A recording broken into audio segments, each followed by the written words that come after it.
We adopted a little girl and my SIL turned the whole family against us because she wanted her daughter to be the only princess. I, 34M, have been married to my wife Lisa, 32F, for 8 years. We met in college during a study abroad program in Spain. We bonded over our shared love for paella and flamenco dancing, and our relationship blossomed from there. After graduation, we dated for 2 years before tying the knot in a small ceremony surrounded by our closest friends and family. We always knew we wanted a family. Lisa comes from a big family herself. She has 2 brothers and a sister, and I'm an only child. We both agreed that having at least 2 kids would be ideal. We wanted our children to have the sibling bond that Lisa shared with her siblings and that I had always longed for. 3 years into our marriage, we were blessed with our son, Tommy, 5M. He was born after a difficult pregnancy that had us on edge for months. Lisa had severe morning sickness throughout, and at 32 weeks, she was put on bed rest due to preeclampsia. Tommy arrived 6 weeks early, but despite his early arrival, he was a fighter. He spent 3 weeks in the NICU, and those were some of the most stressful days of our lives. But when we finally brought him home, it felt like our family was complete. Or so we thought. As Tommy grew, we realized we still wanted to give him a sibling. We started trying for a second child when Tommy was about 2 months passed, and nothing happened. We weren't too worried at first. After all, it had taken us a while to conceive Tommy too. But as more time passed, we started to get concerned. After a year of trying with no success, we decided to see a fertility specialist. The news wasn't good. Lisa had developed severe endometriosis, likely due to complications from her first pregnancy. The doctor told us that conceiving naturally would be extremely difficult, if not impossible. We were devastated. We spent months exploring our options. IVF was a possibility, but it was expensive and had no guarantees. We also considered surrogacy, but something about it didn't feel right for us. It was during this time that we started seriously considering adoption.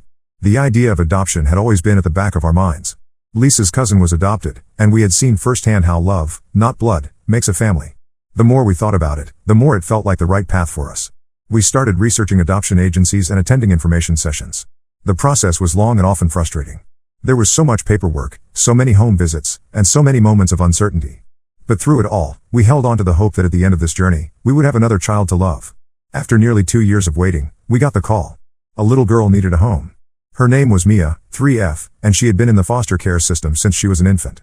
Her birth parents had struggled with addiction, and Mia had been born with neonatal abstinence syndrome. She had overcome so much in her short life, and now she needed a forever family. We met Mia for the first time at her foster home. She was tiny for her age, with big brown eyes that seemed to hold a wisdom beyond her years. She was shy at first, hiding behind her foster mom's legs. But when Tommy offered her his favorite toy car, she slowly came out of her shell. By the end of the visit, she was sitting in Lisa's lap, babbling away in her toddler language. We fell in love with Mia instantly. The adoption process moved quickly after that, and within a few months, Mia was officially part of our family. Bringing her home was one of the happiest days of our lives. Tommy was thrilled to be a big brother, and he took his new role very seriously, always wanting to help with Mia. Lisa's family was generally supportive of our decision to adopt. Her parents, John, 60M, and Mary, 58F, were over the moon about having another grandchild. They had always treated Tommy like a prince, and they extended the same love to Mia from day one. Lisa's older brother, Mark, 35M, and his wife Kate, 33F, were also happy for us. They have 2 boys, Alex, 7M, and Ethan, 4M, who were excited to have a new cousin to play with.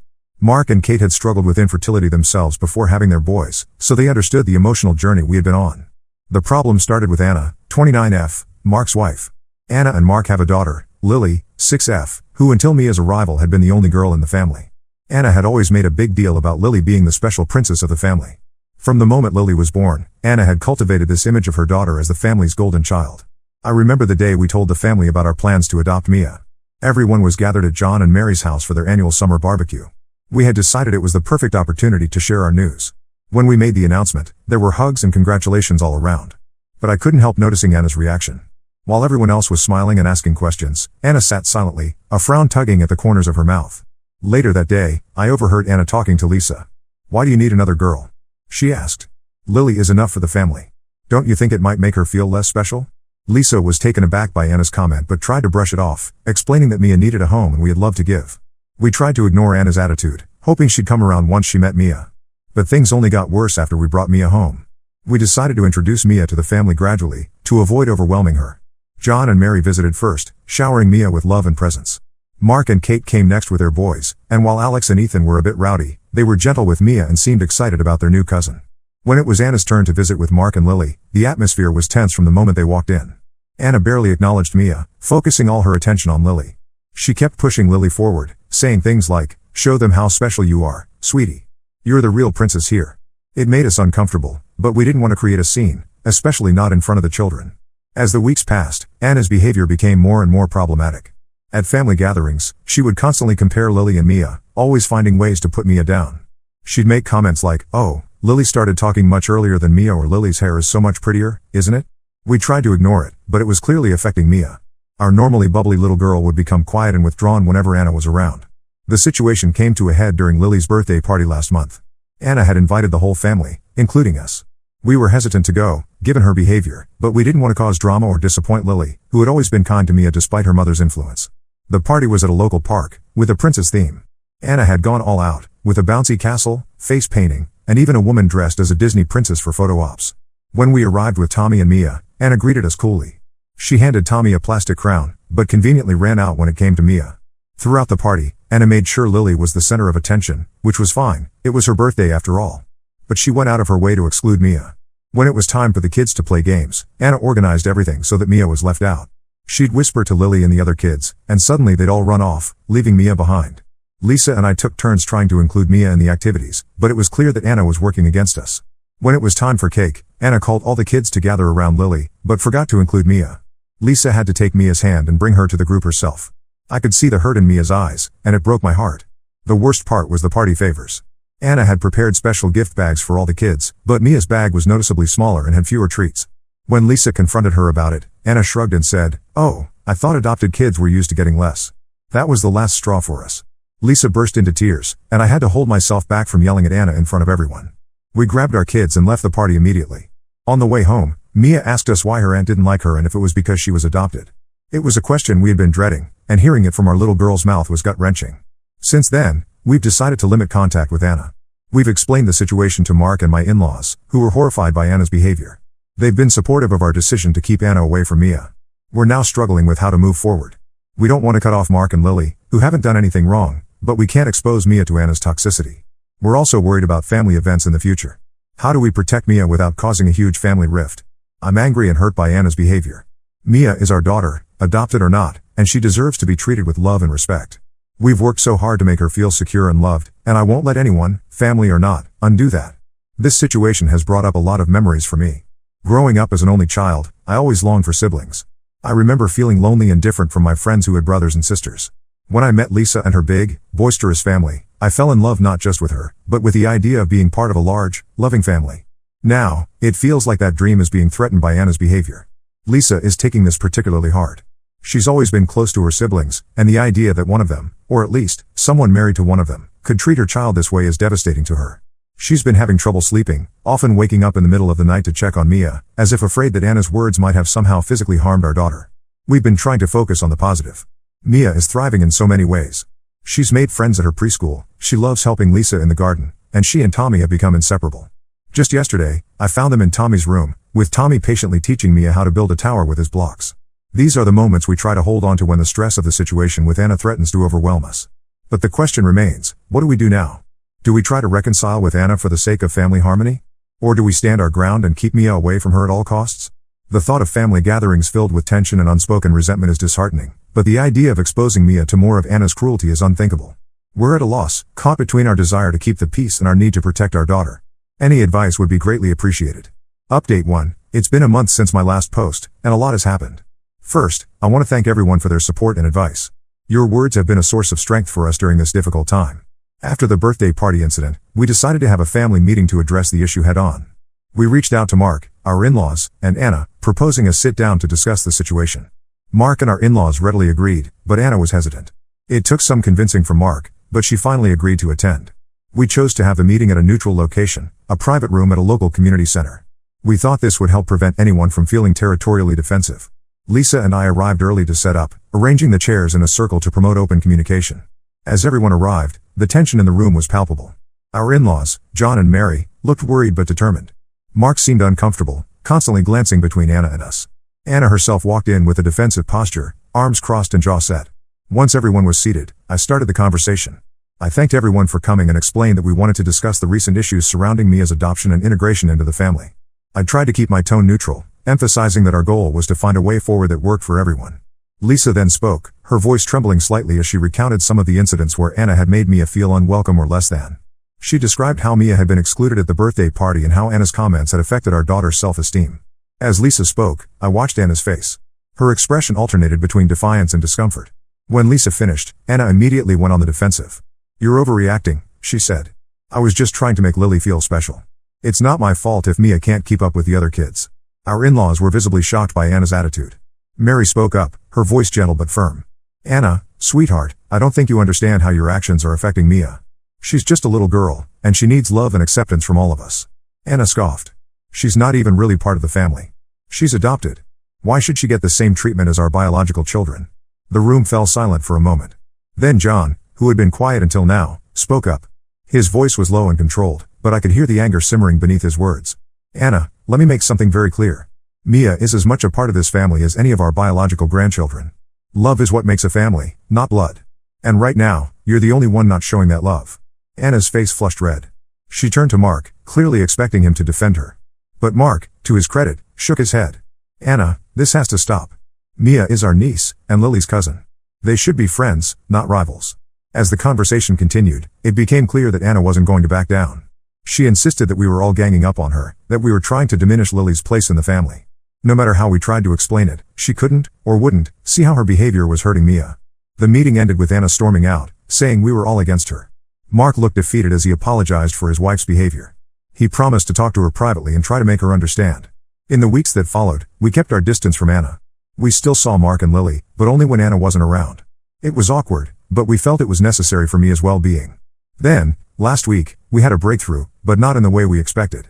Lily came to our house for a playdate with Tommy and Mia. The kids were playing in the backyard while Lisa and I prepared snacks in the kitchen. Suddenly, we heard Mia crying. We rushed outside to find Mia in tears and Lily looking guilty. When we asked what happened, Lily blurted out, "I told Mia that Mom says she's not really part of our family because she's adopted. But I don't think that's true. Mia is my cousin no matter what." We were stunned. It was clear that Anna had been poisoning Lily's mind against Mia. We gently asked Lily if her mom said things like this often. Lily nodded, and then, in the innocent way that children do, she began to share more of what Anna had been saying at home. According to Lily, Anna had been consistently bad-mouthing us and Mia. She'd told Lily that we were trying to replace her as the special girl in the family, that Mia was going to take away all the love and attention that Lily deserved. She'd even suggested that we might love Mia more than we loved Tommy because we chose her. We were horrified. We knew Anna had issues with Mia's adoption, but we had no idea she was actively trying to turn Lily against her cousin. We thanked Lily for being honest with us and reassured both girls that they were equally loved and important to our family. After the girls went back to playing, we immediately called Mark. We explained what we'd learned from Lily. Mark was silent for a long moment, then he let out a heavy sigh. He admitted that he'd noticed Anna saying some questionable things to Lily, but he hadn't realized the extent of it. He promised to confront Anna and put a stop to it. The next day, Mark called us back. His voice was strained as he told us about the confrontation with Anna. He said he'd tried to reason with her, to explain how her behavior was hurting not just Mia, but Lily too. But Anna had refused to admit she'd done anything wrong. Instead, she'd accused Mark of choosing us over her and their daughter. The argument had escalated, with Anna bringing up old grievances and Mark finally standing up to her manipulative behavior. It ended with Anna leaving the house, saying she needed time to think. As of now, Anna is staying with her parents. Mark told us he's considering marriage counseling, but he's not sure if Anna will agree to it. He's also thinking about the long-term effects of Anna's behavior on Lily and is considering his options. This whole situation has left us with mixed emotions. On one hand, we're relieved that the truth is out and that Mark is finally seeing Anna's behavior for what it is. On the other hand, we're sad for Mark and Lily. This has turned their lives upside down, and we can't help but feel partly responsible, even though we know Anna's actions are not our fault. We've assured Mark that we'll support him and Lily no matter what happens. We've offered to have Lily stay with us if he needs time to sort things out with Anna. He hasn't taken us up on the offer yet, but he seemed grateful for the option. As for Mia, we're focusing on reinforcing her place in our family. We've started having more family nights, playing board games and watching movies together. We're also planning a special vacation just for our little family of 4. We're thinking about a trip to Disney World. Mia has been obsessed with princesses lately, and we think it would be good for her to see that all princesses are special, not just the ones who are born into royal families. Mia seems happier and more settled now that she's not exposed to Anna's negativity. She's been more outgoing at preschool and has even made a new best friend. It's heartwarming to see her confidence growing day by day. Tommy has been amazing through all of this. He's protective of Mia in a way that makes us incredibly proud. The other day, he told us that he was glad Mia was his sister because she was way cooler than any other sister he could have gotten. It brought tears to our eyes. We're still processing everything that's happened, but we feel like we're on the right path. We're standing firm in our decision to protect Mia, even if it means making difficult choices about family relationships. We hope that Anna will eventually see the error of her ways, but we're prepared for the possibility that she won't. For now, we're taking it one day at a time. We're focusing on creating a loving, supportive environment for our children and being there for Mark and Lily as they navigate this difficult time. It's not the family dynamic we imagined when we started this journey, but we're committed to making the best of it. We're grateful for the support we've received from most of our family members and from all of you. Your advice and encouragement have been invaluable. We'll keep you updated as the situation develops. Thank you for being there for us through this challenging time. Update 2. It's been 2 months since my last update, and the situation has evolved in ways we didn't expect.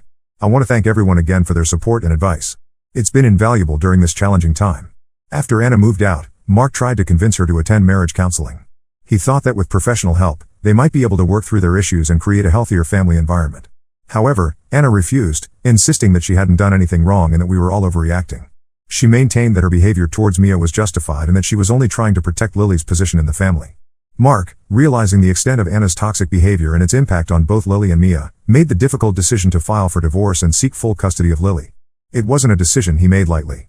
He spent weeks talking to a therapist and a lawyer, weighing his options and considering what would be best for Lily in the long run. When Anna found out about Mark's decision, she went on a rampage. She started calling everyone she knew, family members, friends, even Mark's colleagues, to badmouth Mark and us. She painted herself as the victim, claiming that Mark was choosing his brother's adopted child over his own daughter and wife. Things escalated when Anna showed up at our house unannounced one afternoon. She was screaming and demanding to see Lily, who wasn't even there. We tried to calm her down and explain that Lily was at school, but Anna wouldn't listen. She accused us of hiding Lily from her and threatened to call the police. We had no choice but to call the police ourselves to have her removed from our property. It was a distressing situation, especially for Mia and Tommy, who were home and witnessed the whole thing. In the midst of this chaos, we discovered something even more disturbing. Lily, during one of her visits, let slip that Anna had been telling her to spy on us and Mia. She'd been instructing Lily to report back on everything Mia did or said, and how we treated her compared to Tommy. Anna had been using this information to fuel her narrative that we were favoring Mia over the other children in the family. We were horrified that Anna would use her own daughter like this. It was a gross violation of Lily's innocence and our privacy. We immediately informed Mark, who was equally shocked. He used this information in his custody case, arguing that Anna's behavior was harmful to Lily's well-being. The court ordered a psychological evaluation for both Mark and Anna as part of the custody proceedings. The results were eye-opening. While Mark was deemed a stable and loving parent, Anna was diagnosed with narcissistic personality disorder. The psychologist noted her obsession with being the center of attention, her inability to empathize with others, especially Mia, and her manipulative behavior towards Lily. Based on these findings, the court granted Mark temporary full custody of Lily, with Anna allowed only supervised visitation. Anna was also ordered to undergo therapy as a condition of her visitation rights. Needless to say, Anna didn't take this well. She's been fighting the court's decision, claiming that the psychologist was biased against her. This turn of events has been hard on everyone, especially Lily. She's confused and upset about not being able to see her mom whenever she wants. She doesn't fully understand why her mom is only allowed to see her with a supervisor present. We've been trying to support Mark and Lily as much as we can, offering to babysit and including them in our family activities. As for Mia, she's doing much better now that she's not exposed to Anna's negativity. We've been working with a child therapist to help her process everything that's happened. She's starting to understand that Anna's behavior wasn't her fault, and she's becoming more confident in her place in our family. The other day, she asked if she could call us mommy and daddy instead of by our first names. It was a big step for her, and it meant the world to us.